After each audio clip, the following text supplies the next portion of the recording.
ladies and gentlemen of all ages, boys and girls. Thank you for tuning in to yet another episode of Angry Meat Production. We appreciate you coming in and letting us be a part of your lives week in and week out. We hope to do our best to present you with something that your eardrums delight in. Whether you're looking at us on YouTube or Rumble, or listening to us on Spotify, Google, or Anchor, or any of the other podcast services that we are currently on or trying to get on. We thank you. And if you don't mind, at the end of every episode, stop by, leave us a comment, leave us a like.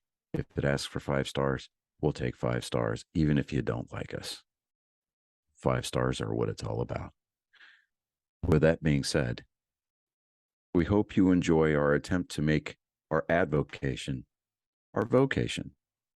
Ladies and gentlemen, let the games begin. Welcome, Angry Faithful. Today on Psychos and Sociopaths, we're going to go over Gary Michael Heidnik. Basically, he was the inspiration for Buffalo Bills and Silence of the Lambs.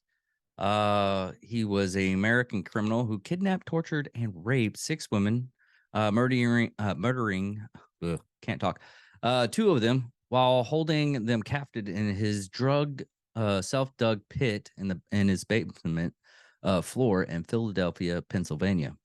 He was sentenced to death and executed a lethal injection in July 1999. Heidnik was one of the inspirations, like I said, James Buffalo Bill Grubb character in Silence of the Lambs. Now let's go ahead and start this out in his early life. Gary Heidnik, I'm going to mess up that name completely. I'm going to keep on saying Heidnik. It's Heidnik. Was born on November 22nd, 1943 in East Lake, Ohio, a suburb of Cleveland, to Michael and Ellen Heidnik. He had a younger brother, Terry, after his parents divorced in 1946. The Heidniks' children were raised by their mother for 4 years before being placed in care of their father and new wife. Heidnik would later claim that he was emotionally abused by his father. He suffered a lifelong problem of bedwetting. There's one of the triads. Thank you very much for Andrea for... I totally forgot about that triad a long time ago, and I'm bringing it back. Thank you, Andrea, from Night Shift Failure Stop. Man, I am sorry, everybody. I don't know why my brain's being a little fuzzy. But a lifelong problem of bedwetting, and his father would humiliate him by forcing him to hang his stained sheets from his bedroom window in full view of their neighbors. After his son's arrest, Heidnik's father denied the abuse allegations. It might happen. Who knows? At school, Heidnik did not interact with his fellow students and refused to make eye contact when a well-meaning new female student asked, "Do you get your homework? Did you get your homework done, Gary?" He yelled at her and told her she was not worthy enough to talk to him. Heidnik was also teased about his odd-shaped head, which he and Terry claimed was a result of young Heidnik's falling out of a tree.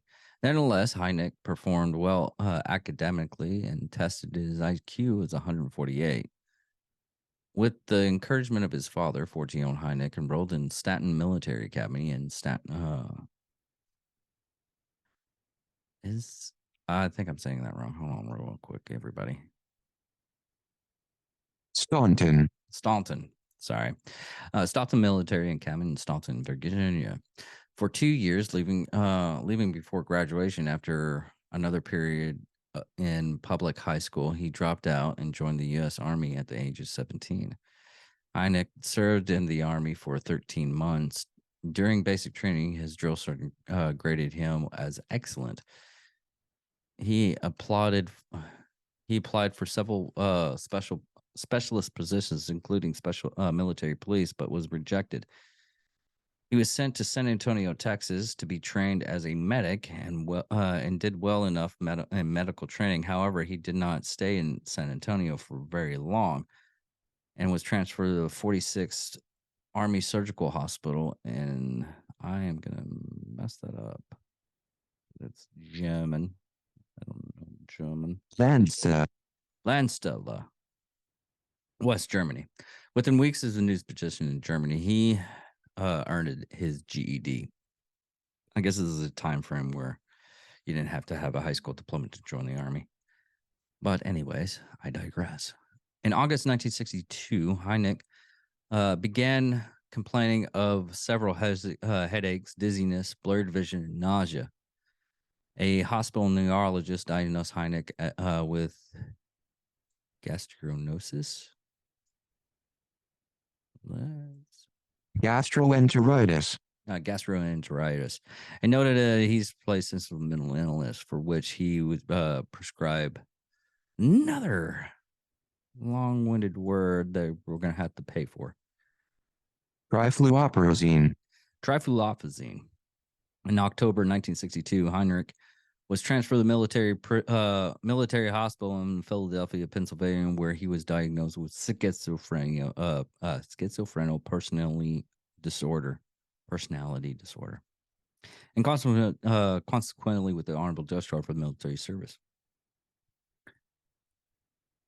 During his childhood, shortly after his discharge, Heidnik became a licensed practicing nurse and enrolled in the University of Philadelphia, only to drop out after his single semester. He worked as a Veterans Administration Hospital in Coatesville. Gosh, darn words. Coatesville. I had it right. But was fired for poor attendance and rude behavior towards patients from August 1962 until his arrest in March 1987. Heinrich spent time in and out of psychiatric hospitals and attempted suicide at least 13 times. Probably one more. He'd probably figured it out.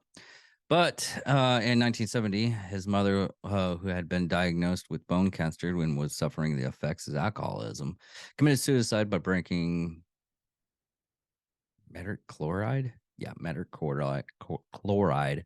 His brother Terry spent time in a mental institution and attempted suicide many times. In October 1971, Heinrich incorporated a church called the Union Church of Ministers of God, initially with a mere 5 followers. In 1975, he opened an account under the church's name with Merrill Lynch. The initial deposit was $1,500. Heinrich eventually missed over $500,000, over $2.7 million in 2023. By 1986, the United Church of Ministry of God was prosperous and omnipotent. Dear Lord. Opulent. Okay. Sorry. Words bad for me. Heinrich used the memorial services to meet his future wife, Betty Disto, with whom he corresponded by mail for 2 years before proposing to her. Disto arrived from the Philippines in September 1985 and married Heinrich in Maryland the following month. On October 3rd, the marriage rapidly deteriorated after she caught him with a trio of other women. Throughout the course of their brief marriage, Heinrich forced his wife to be an onlooker while he performed intercourse with other women. This is sound culty. Disto also accused Heinrich of repeatedly raping and assaulting her. With the help of the Filipino community in Philadelphia, she was able to leave Heinrich in January 1986. Unknown to Heinrich until his ex-wife requests child support payments in 1987, he had impregnated Disto during their short marriage. On September 15th, 1986, he gave birth to she gave birth to a son.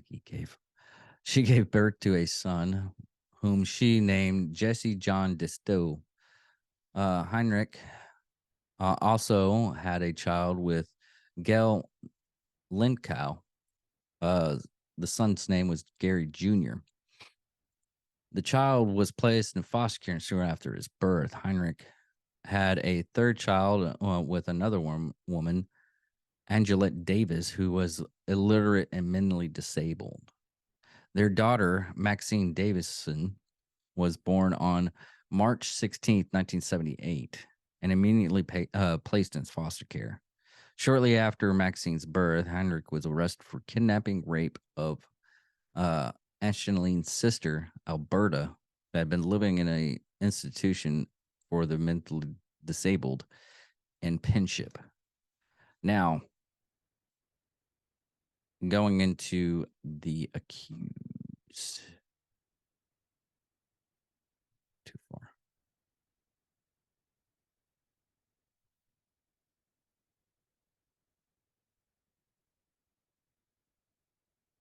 Now, the first woman that actually Gary Heidnik captured was his first victim, Josephine Rivera, in 1986.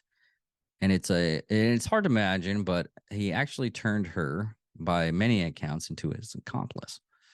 The ways he initiated captured her, though, was a brutal as the capture of any of the other women.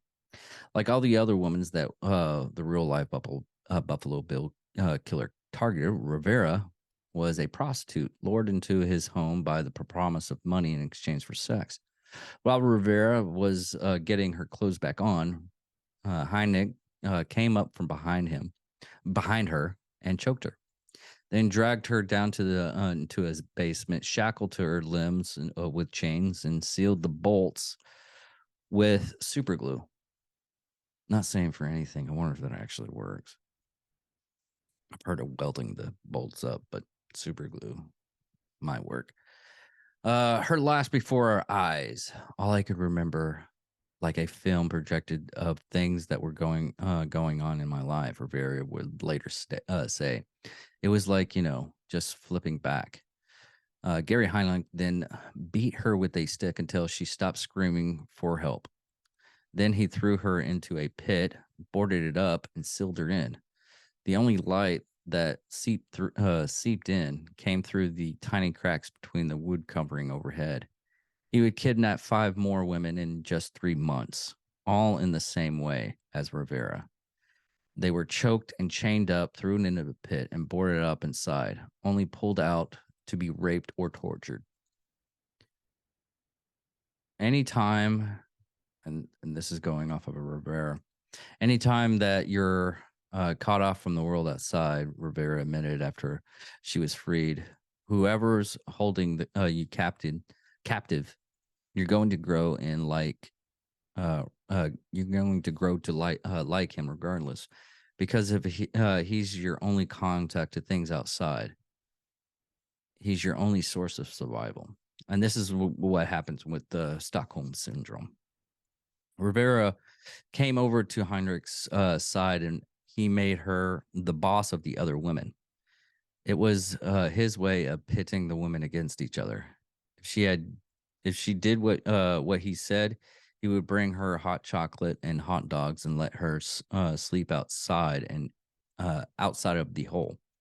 But he made it clear if she disobeyed him, she could lose all of her privileges.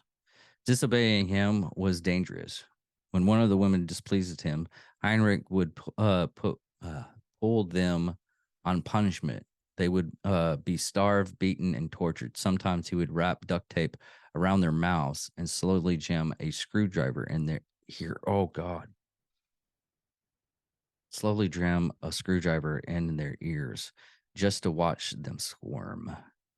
If Rivera was going to keep her privileges, she understood he had to aid in the aid in the torture. Once he had her fill the pit full of water, attached a strapped extension cord to the other women's change and electrocute them while he watched. The shock was so painful that one of the women, Deborah Dooley, was electrocuted to death. Jesus. Heinrich barely reacted. Yeah, she's dead, he'd say. After checking her body, now I can get back to having a peaceful basement. Jesus. Now another thing that he ended up doing uh was eventually he would make, oh god. Mm, sorry. He would actually force feed the other women if they died sometimes. Even we'll get into that right now. Even more so than that of Dooley, the most horrible death in in that basement was the death of Sarah Lindsay, a mentally disabled woman who Gary Heidnik lured in shortly after Rivera. Lindsay couldn't take the abuse as well as the others, so Gary Heidnik put her on punishment and starved her for a few days. When he tried to give her food again, she didn't move. He realized her chains and she had collapsed onto the ground. The women were only allowed a few moments to panic. When they started screaming at the sight of their dead friend, Heineck told them, cut out their bullshit, and or they'll be dead next. He then dragged her body upstairs and cut it into pieces. He cooked her ribs in the oven, boiled her head onto the stove. Neighbors complained of the smell, prompting a police visit, but he claimed he immediately burnt a roast and put her arms and legs in the freezer. Then he grounded her flesh up, mixed it with dog food, and brought it down to the other women. Three women were still on punishment a few days before. He let them watch TV, and one had angered him by saying she was so hungry that the dog food in the ad looked good enough to eat. She get she got dog food. Hendrik told her, and sorry, the writing on some of the stuff. Hendrik told her, and he and the other she and the other two women would eat it with Lindsay's body parts mixed in. Though some of the sources refuted this account and said that Heinrich made it up to support his insanity defense later. He probably did. It would plague them for the rest of their lives, but they didn't have much choice. They had to either eat her or die. As one of the women, Jacqueline Atkins, would later say, if it wasn't for me eating her or eating dog food, I wouldn't be here today. Now, ultimately, accomplice or not, Josephine Riviera saved them all. Towards the end, Heineck was using her as bait to catch more women.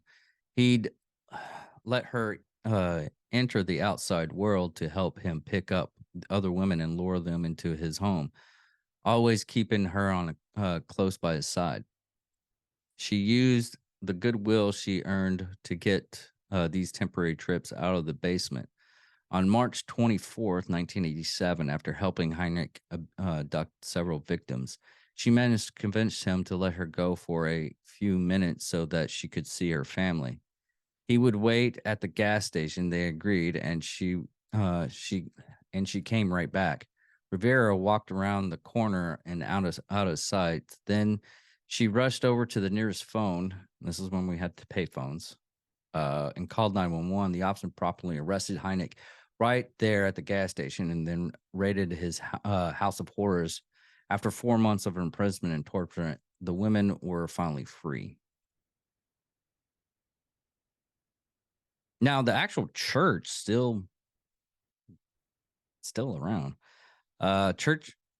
the Church of Real Life Buffalo lives on. Uh, Despite his attempts to getting off an insanity plea, Gary Heinz was convinced in July 1988 and sentenced to death. He tried to kill himself the following January, and his family tried to get him off death row in 1997, but all to no avail. Finally, on July 6, 1999, Heidnik received a lethal injection and became the last person to be executed in Pennsylvania. A decade later, while he was still in prison, Heineck's legacy in pop culture was secured when he was inspired. He was the expired character of Buffalo Bill in The Silence of the Lamb. The character's house of horrors and purchase for keeping women confined in the basement uncoincidentally recalled Heinrich's crimes. As for Heinrich's cult, it's hard to say how much they knew. Even after he was arrested, they kept coming to the church.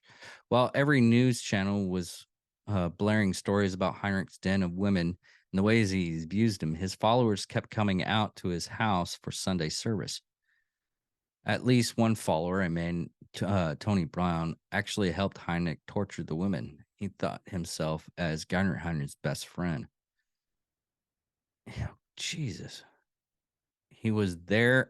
He was there when Heinrich's starved Lindsay to death, and he was there when Heinrich dismembered her body and wrapped her limbs up and labeled them dog meat.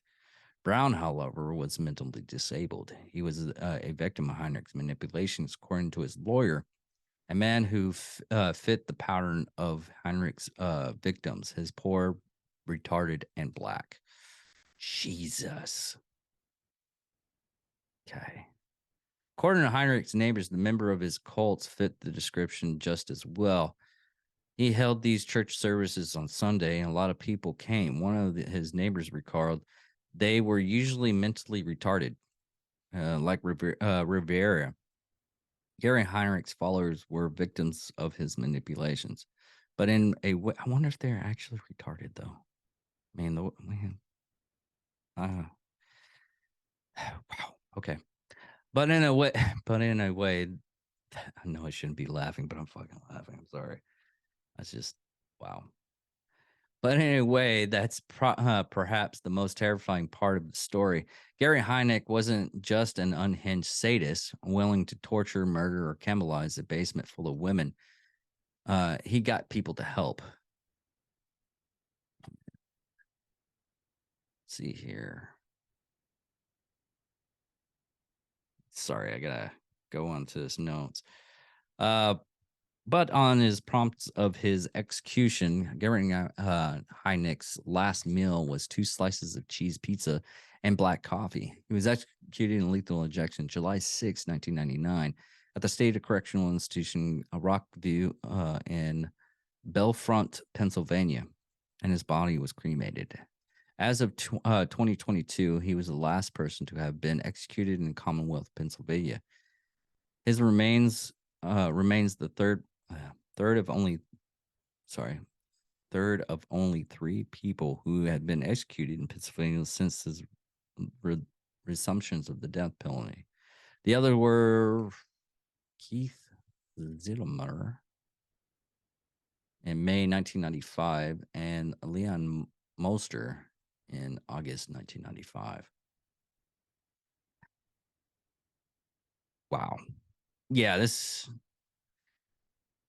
the real life of Buffalo Bill is a lot. I was thinking about just going on these tangents with the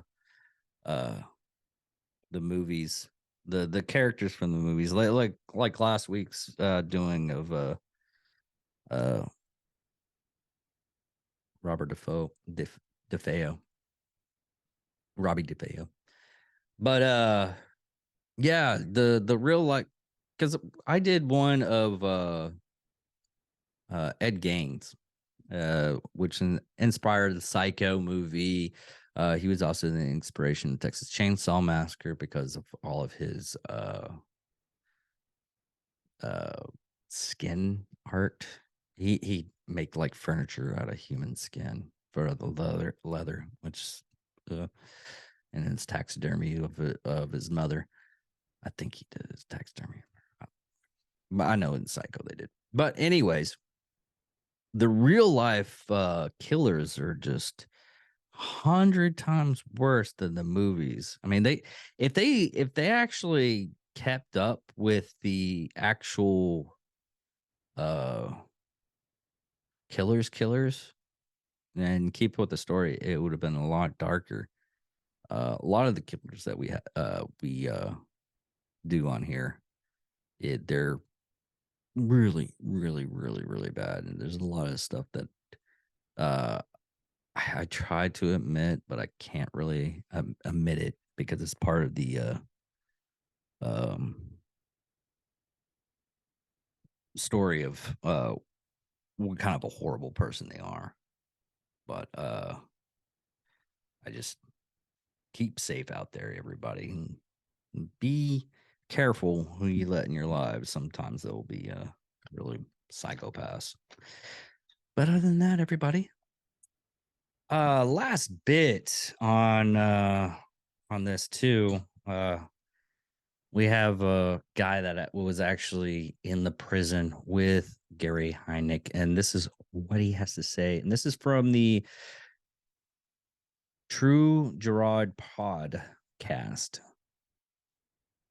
The first one was the real Buffalo Bill. Gary Heidnik abducted 6 black women and put them in a pit under his house and electrocuted one of them and fed them to the others. Fuck. He was next door to me, man. Whenever the power went out on this unit and it's hush, this sick bastard would start doing the performance of these women in terror. Oh my God, he up there, he gonna kill us. Dudes would be beating on their doors, flushing their toilets, trying to drown them out. The guards come in and spray you with pepper spray. They want you to hear his shit. They're delighting in this bastard, tormenting you hour after hour, performing this sick ritual of what he was doing to these women, man. I still can't get that shit out of my head if I think about it. What was your feeling the day he went? They put chains on this man and marched him right past my door. And he went like this at me, like looking at me. I was like, fuck.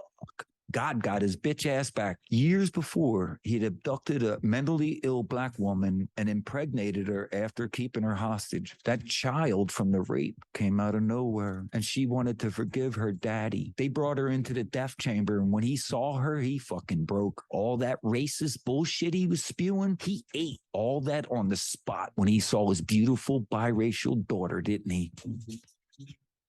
Yeah, that was the last bit of that. Thank you all for listening or watching. Love you guys. Talk to y'all later. Goodbye.